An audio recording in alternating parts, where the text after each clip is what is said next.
ក្រែងអូនចូលចិនសើចដាច់ពេលនាងធ្វើមុខស្រពោន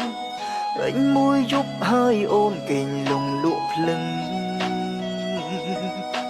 បាត់ភ្នែកមិននិយាយសួរអ្វីក៏លែងដឹងក្មេងក្បាលរឹងអូនស្អប់អូនខឹងនឹងបងមែនទីបងគឺជាគ្រូពេទ្យមាននាទីព្យាបាលជំងឺតែមិនចង់ឃើញសង្សារបងឈឺបាច់ទេ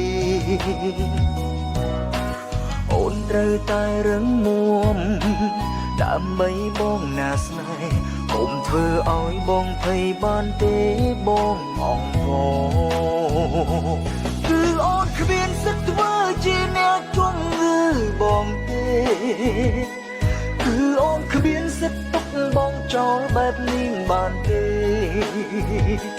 ចូលរៀបការបងត្រៀមរួចហើយឃើញអត់ស្អាតទេបើកភ្នែកឡើងលឺបងហៅទៅកុំទៅចោលបង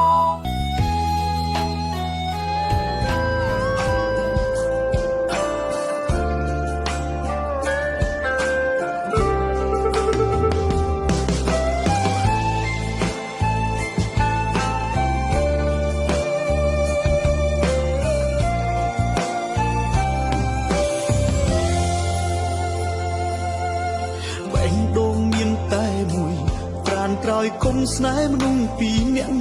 បើសិនជាមិត្តភក្តិច្រើនអ្នកបងមិនហាមទេតែនេះជាស្នេហាបានម្នាក់គត់ងៀងមីអូនគុំលោភលន់ពេកបានទេគុំសាវ៉ាបើមានគេត្រូវតែអត់បងអត់បងមានគេសម្រាប់ចិត្តទៅណាមានមេអូនជ្រើសមួយណាបើគេល្អជាងបងជ្រើសគេចុះណាជីវ៉ាបងមិនខឹងហើយក៏មិនថាអូនខ្វាត់បងឡើយស្នេហាមិនមែនដូចខោអាវដោះដូរស្រេចចិត្តត្រូវស្មោះគ្នាអស់មួយជីវិតទើបស្នេហ៍ដល់ក្រោយបើអូនសម្រេចចិត្តពេលនេះមិនហួសពេលឡើយបងនៅរងចាំស្ដាប់ចំឡើយឆ្លើយពីមាត់អូន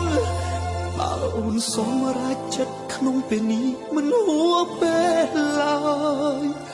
បងនៅរងចាំស្ដាប់អូនឆ្លើយចេញពី